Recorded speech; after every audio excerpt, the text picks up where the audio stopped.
If someone had told me that the most humiliating moment of my life would happen on my wedding day, I would have laughed. Because in India, a wedding is not just a marriage, it is respect, it is family honor, it is a promise made in front of hundreds of witnesses. But that night, inside a grand wedding hall in Jaipur, under crystal lights and soft music, my husband took the microphone and destroyed me in one sentence. This dance, he said calmly, smiling, is for the woman I have loved for the last 10 years. For a moment, I smiled too, because I thought he meant me. I stood up. I adjusted my bridal lehenga. I waited for my husband to take my hand, but he walked past me. He did not look at me. He did not slow down. He did not hesitate. He walked straight to my younger sister and held out his hand. The music started. They began to dance. And the worst part was not the betrayal. The worst part was the sound around me. Applause. People clapped. People smiled. Some even whispered, "How sweet!" They thought it was romantic. They thought it was a surprise. No one noticed the bride standing alone in white, frozen in the middle of her own wedding. I looked at my father sitting at the head table, the most powerful man in the room. He was clapping too. That was the moment I understood something terrible. I was never the wife. I was never the choice. I was the deal. So I walked towards my father. I did not cry. I did not shout. I asked one question. One simple question that made my husband choke and sent my sister to the emergency room. If you want to know what that question was and how everything fell apart after that moment, comment number 1 right now and stay with me till the end of the story. Because what happened after the dance was far more brutal than the betrayal itself. Before that moment, before the music stopped, before my question shattered everything, there was beauty. Too much beauty. The wedding hall looked like something from a magazine. Golden lights reflected off crystal chandeliers. White flowers cascaded from the ceiling. Soft classical music floated in the air, carefully chosen so it would never interrupt conversation. Waiters moved silently between tables, offering champagne, saffron desserts, imported chocolates. Every detail whispered one message. This family is perfect. This wedding is flawless. I sat at the center of it all, on the bride's chair at the main table, smiling until my cheeks hurt. People came one by one to congratulate me. They said things like, "You are so lucky. You married into such a respected family. Your parents must be so proud." I nodded. I smiled. I thanked them. Inside, something felt wrong. My husband, Rohan, looked magnificent that night. Tall, confident, relaxed. He moved through the room like he owned it already. Men shook his hand with admiration. Women smiled at him with approval. He laughed easily. Too easily. My father watched him from the head table. His posture straight, his expression satisfied. This was not just a wedding for him. It was a statement. Our family was known as traditional, disciplined, ethical. People always said my father believed in values, hard work, honesty, responsibility to society. I had heard those words my entire life. I looked at him and suddenly felt like a product on display. Polished, presented, sold. Next to him sat my younger sister, Kiara. Radiant, carefree, the kind of woman who never doubts her place in the world. She wore a deep red sari that hugged her perfectly. Her laughter rang louder than the music. She looked bored, as if the wedding was just another event she needed to attend. Every now and then, I noticed her eyes follow Rohan as he walked across the room. I told myself I was imagining it. I always did. That had been my role for years, to be sensible, to be understanding, to not create drama. I was the good daughter, the reliable one, the one who did what was expected. That night, I felt invisible. People spoke about our families like they were brands, strong lineage, clean reputation, a perfect match. No one asked how I felt. No one noticed that my smile never reached my eyes. As the speeches continued, as glasses were raised to family values and lifelong commitment, a strange unease settled in my chest. It was quiet, heavy, like standing on the edge of something and knowing the ground beneath you was about to give way. I sat there, dressed in white, surrounded by praise and luxury, with a growing certainty that this celebration was not about love. It was about appearances. And somehow, I was not the bride. I was the proof. The music softened, and the host invited my husband to speak. People straightened in their seats. Phones were raised. This was the moment everyone had been waiting for. Rohan walked to the center of the hall, took the microphone, and smiled like a man who had already won. "My dear family and friends," he began, "today is the happiest day of my life." Applause followed naturally. He spoke about tradition, about respect, about how grateful he was to become part of such a values-driven family. My father nodded in approval. Then Rohan paused. It was not an awkward pause, it was rehearsed. "There is something I have carried in my heart for a very long time," he continued. "For 10 years. 10 years." The words hung in the air, heavy and deliberate. "I believe that on a day like this," he said calmly, "I should finally be honest." People leaned forward. Someone whispered, "How romantic." I felt my hands grow cold. "This first dance of my married life," Rohan said, "is not just a tradition." He looked toward the main table. My heart lifted for a second. "It is for the woman I have loved for the last 10 years. The orchestra began to play. Rohan stepped off the stage and walked toward us. I stood up. The fabric of my lehenga tightened around my legs as I prepared to meet him. But he did not stop. He passed me, close enough for me to smell his cologne, close enough to feel the air move. He did not look at me. He walked straight to Kiara. She did not look surprised, not even for a second. She smiled. She placed her hand in his, as if this was exactly where she was meant to be. They moved to the center of the floor. They began to dance. For a moment, the room was silent. Then the applause started. Soft at first, uncertain, then louder. People clapped. People smiled. Some laughed and said, "What a sweet gesture! A dance with the sister." So emotional.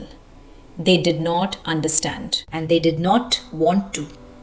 It was easier to believe this was romance than to see a bride being erased in front of them. I stood there, still, in white, while my husband held another woman. Not another woman, my sister. I did not cry. I did not move.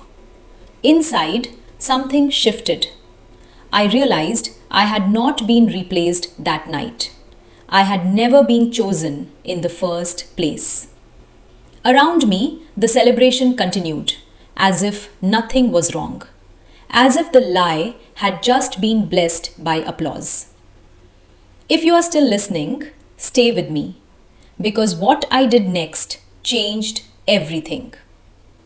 And if this moment made your chest tighten, leave a quiet comment below. I see you. I do not remember deciding to stand up.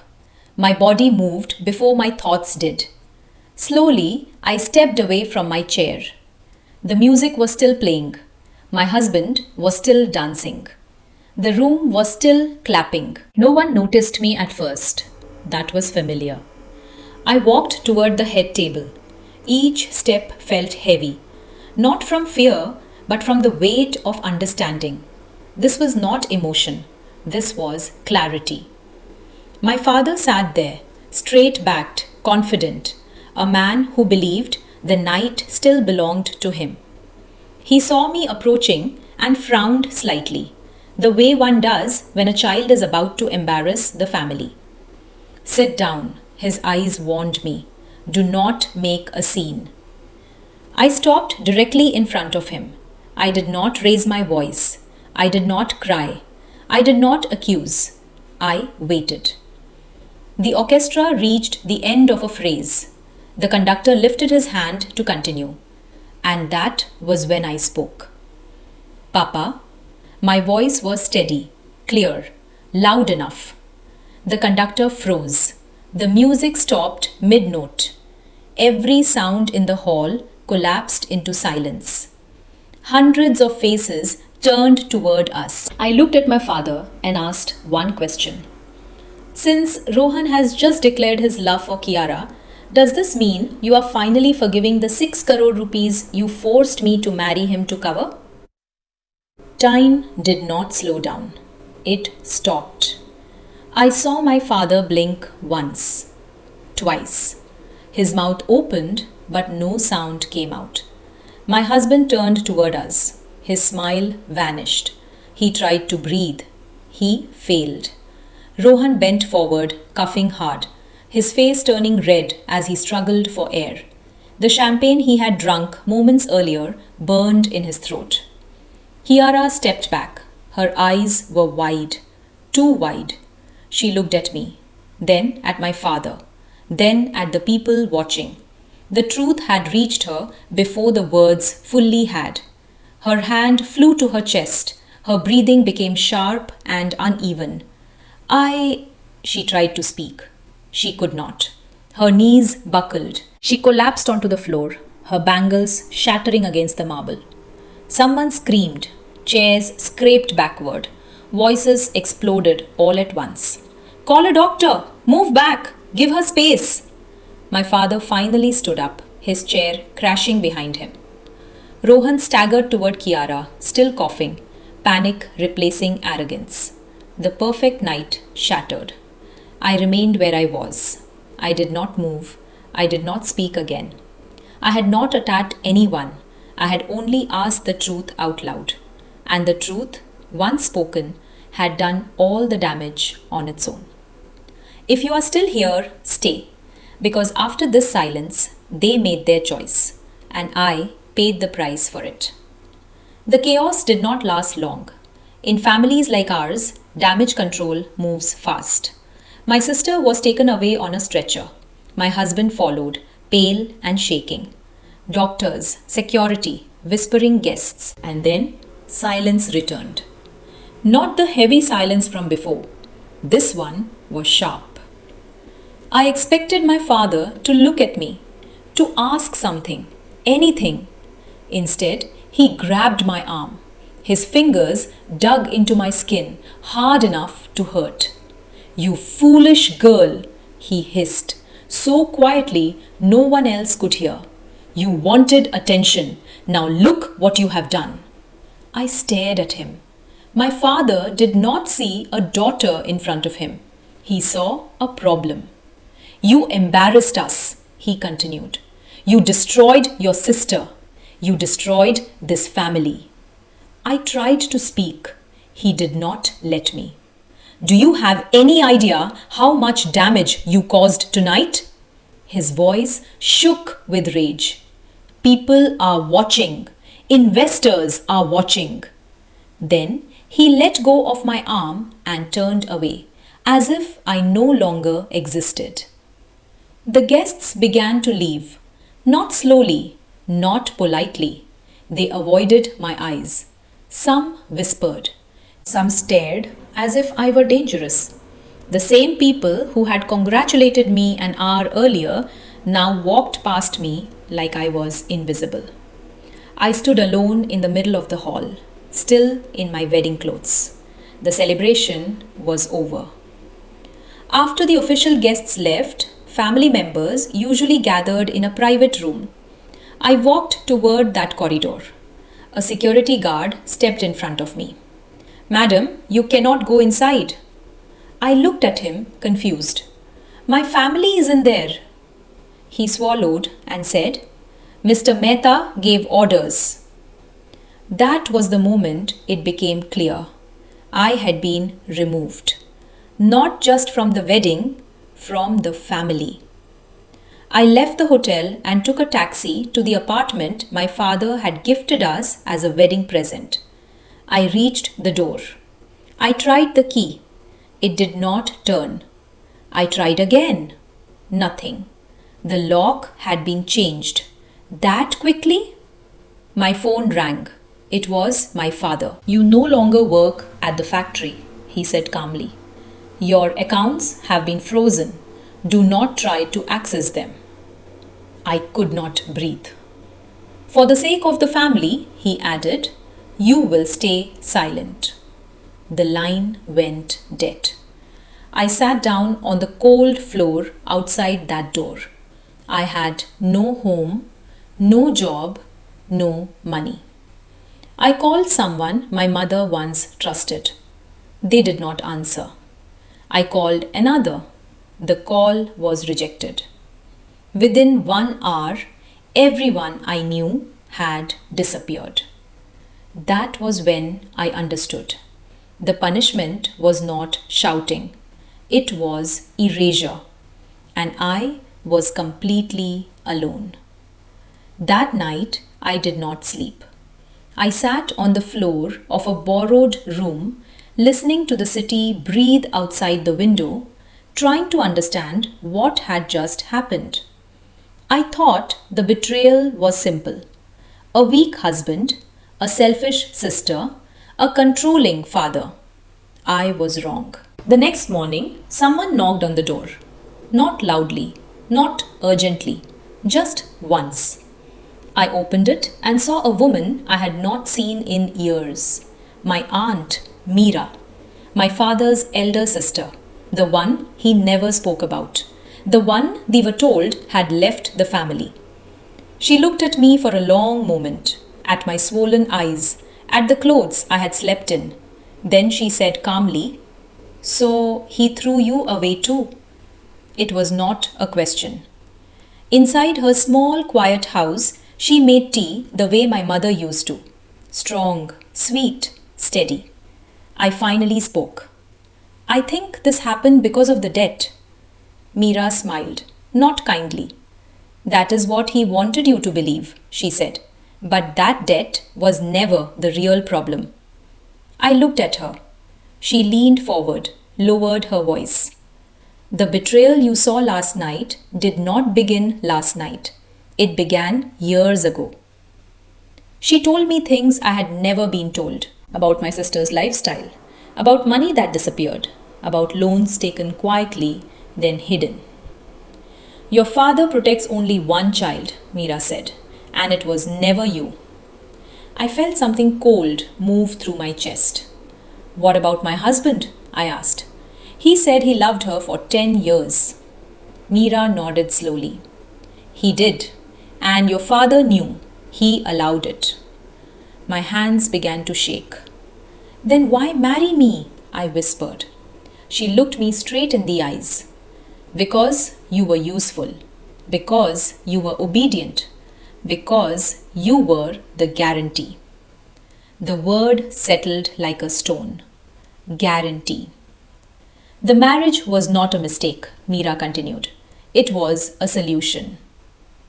I sat back dizzy. Everything I thought I knew collapsed. This was not a sudden betrayal. It was a plan.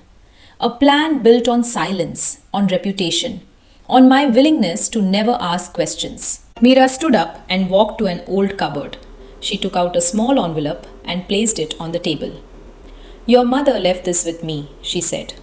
She said, "One day you might need it."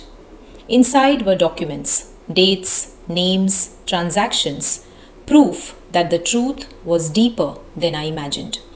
I finally understood. I had not been erased because I spoke. I had been erased because I knew too little. And now I knew enough. If you are still with me, stay. Because from this moment, I stopped being a victim.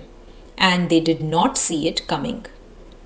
If this part changed how you see the story, leave a quiet comment below. We are only getting started. I thought the truth would hurt less once it had a shape. I was wrong. Pain becomes sharper when it turns into facts. Aunt Meera did not tell stories. She showed me proof. She spread the documents across the table slowly, as if she wanted my mind to stay clear, not overwhelmed. There were ledgers first, handwritten, neat, dates marked carefully. Money moving from accounts I had never seen to names I did not recognize. Then contracts, signed years ago, hidden under shell companies. My father's signature was everywhere, not mistakes, patterns. I saw messages next, printed screenshots, my sister's number, my husband's replies. Not love letters, instructions. When will it be transferred? Make sure she signs. She doesn't need to know yet.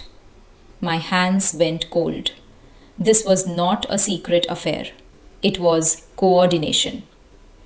Then Meera placed something else in front of me. A small notebook.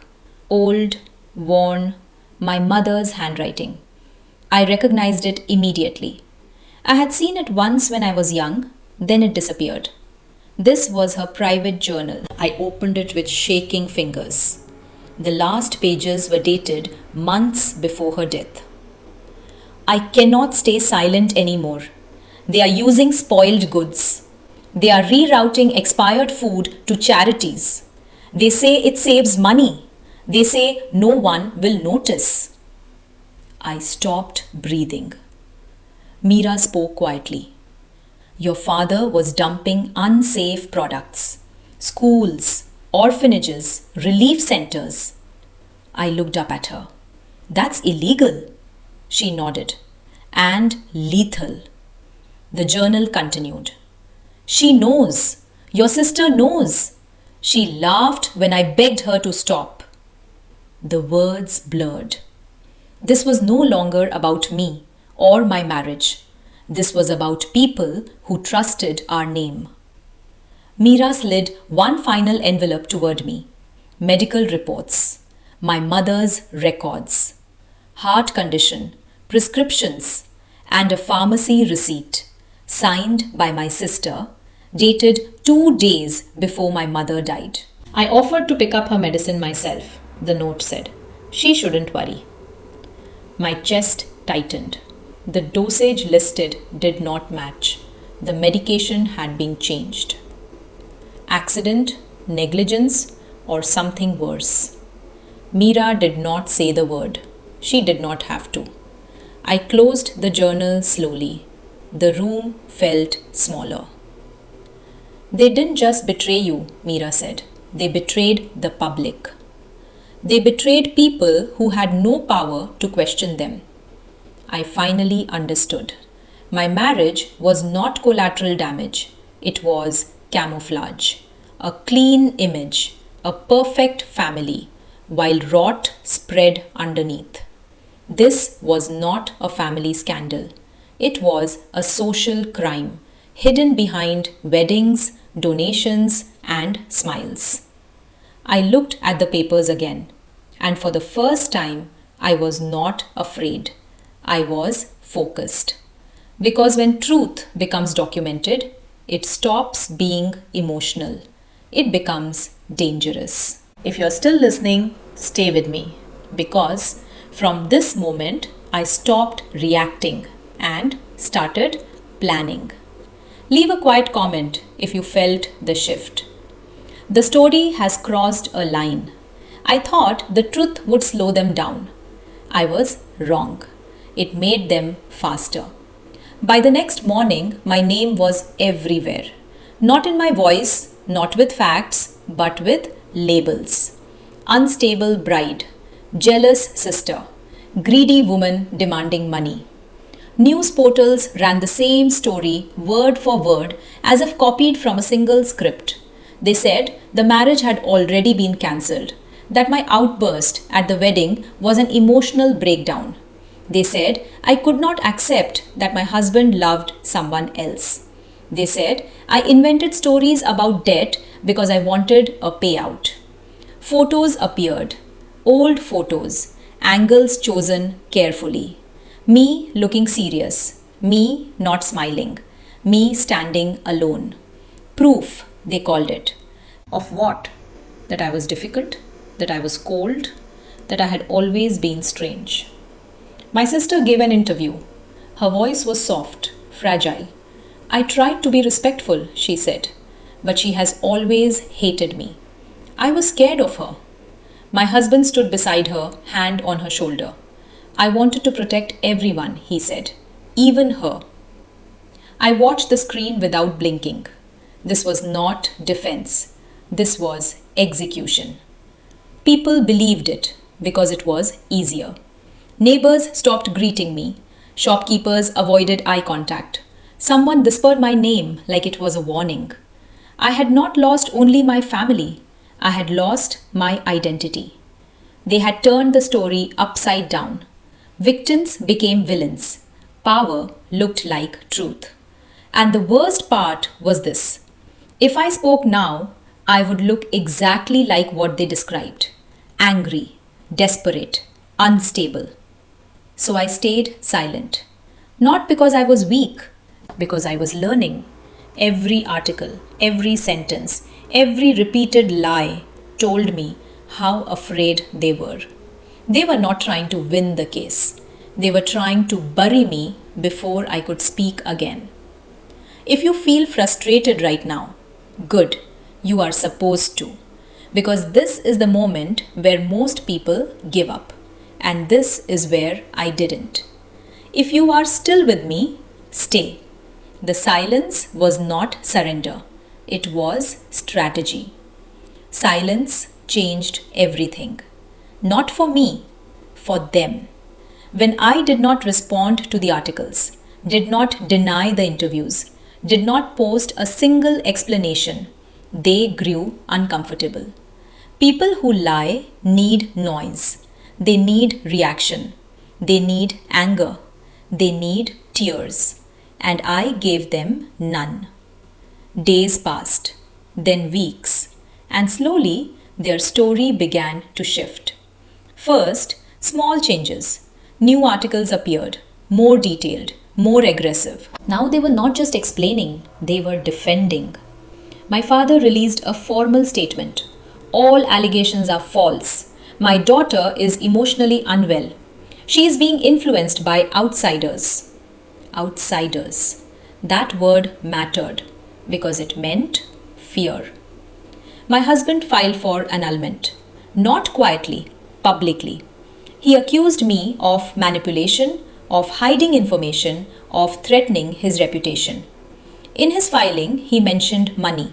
He mentioned contracts. He mentioned my mother's documents, things I had never spoken about.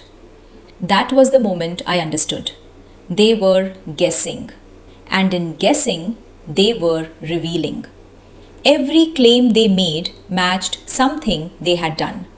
Every denial pointed directly to a truth.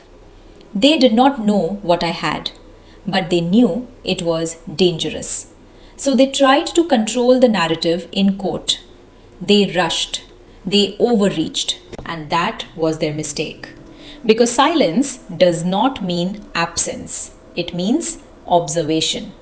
I watched deadlines, I watched signatures, I watched how fast documents appeared that should have taken months. Who approved them? Who notarized them? Who benefited? Patterns emerged. And patterns are evidence. Behind the scenes, someone else was watching too. Not family, not friends. People who do not care about reputation. Only facts. My silence forced them into action, and action leaves traces. Emails, affidavits, contradictions. They were so busy protecting themselves that they forgot something simple. If I were truly unstable, truly greedy, truly lying, they would not be this afraid. By the time they realized it, the trap was already closed because the loudest thing I did was nothing at all.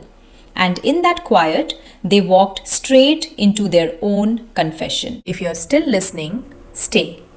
Because after this, they stopped controlling the game and started reacting to it.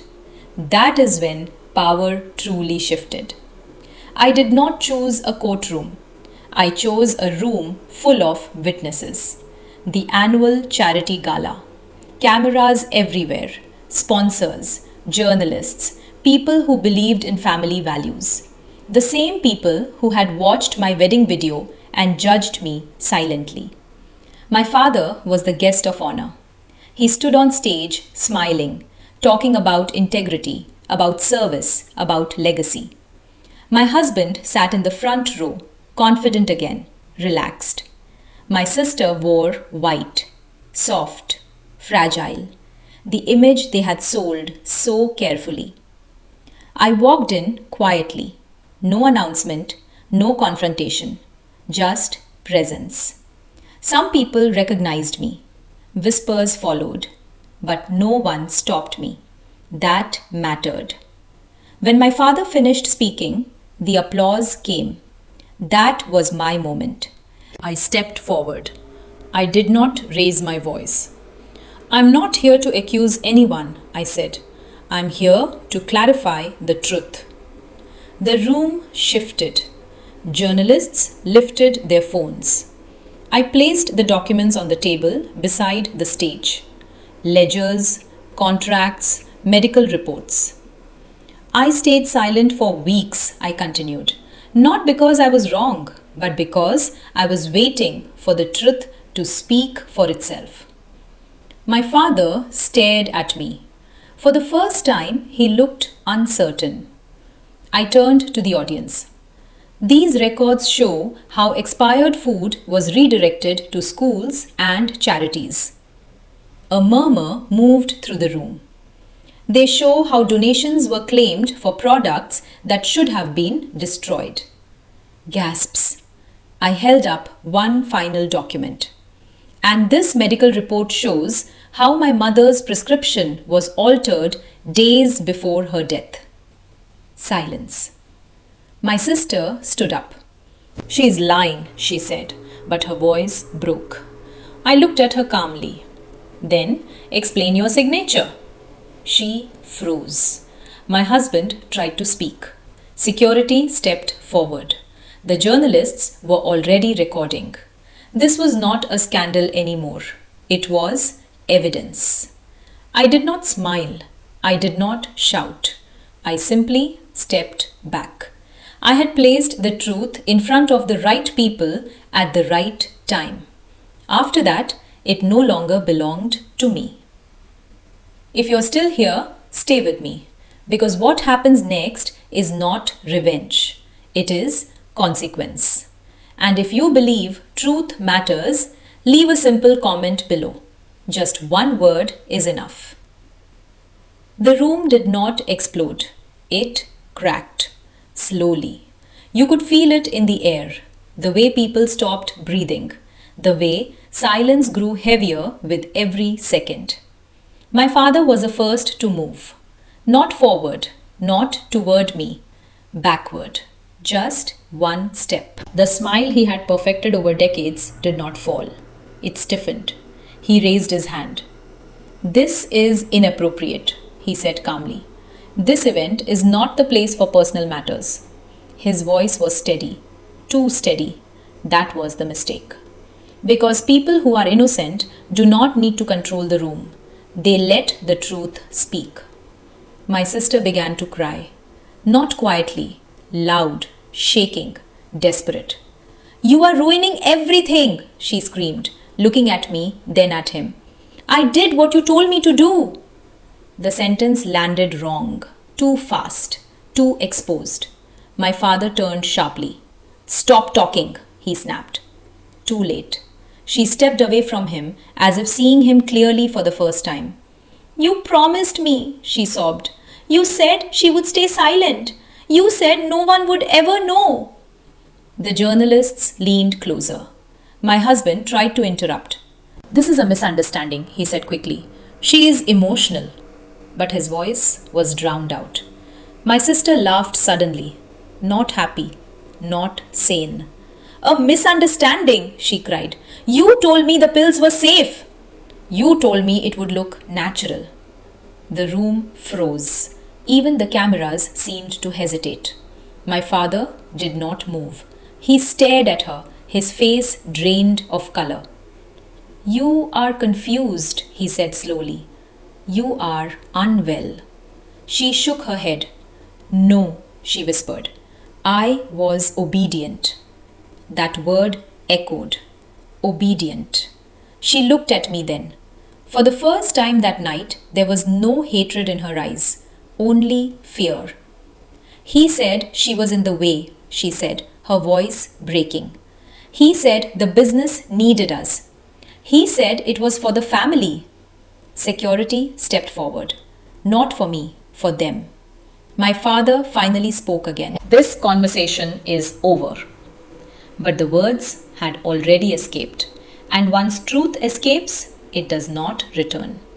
People were recording, whispering, backing away. The image was gone. The family values, the legacy, the control, all shattered by their own voices. I stood still. I did not interrupt. I did not add anything. I did not need to. They had confessed to each other in front of everyone. If you're still with me, stay. Because what collapses next is not just a family. It is an entire illusion, and it will not be rebuilt. After the noise, there was quiet. Not the kind that scares you, the kind that finally lets you breathe. The investigation did not happen overnight. It took months. Statements, audits, court dates that felt longer than nights without sleep. My father lost his position first, then his companies, then his name. The charities returned the funds. The schools were audited. The truth did not shout anymore. It worked methodically. My sister was admitted for treatment, not as a victim, not as a monster, as a person who had crossed a line and could not return. My husband disappeared from the headlines quickly. People like him always do. Once the protection is gone, so is their courage. There was no public apology, no dramatic ending, just files closing, doors locking, and one chapter being sealed by law. When it was finally over, no one asked me how I felt. They assumed I would feel victorious. I did not. Victory is loud. This was not. This was release. I moved away from the city, not far, just enough to stop looking over my shoulder. I rented a small place, light, quiet, no history in the walls. In the mornings, I made my own tea, strong, sweet, steady, like my mother used to.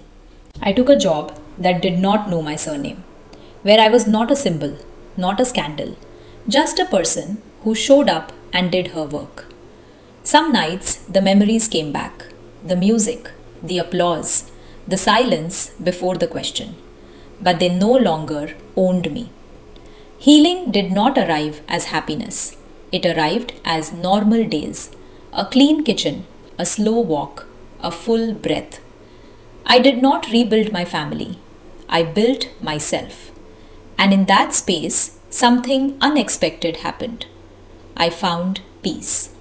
Not because they paid, not because they suffered, but because I stopped living inside their story. If you are listening to this and you feel trapped inside silence, inside duty, inside fear, know this. Speaking the truth is not the end. It is the beginning. And choosing peace is not weakness. It is courage. If this story stayed with you, leave a quiet comment below. Not for me, for yourself.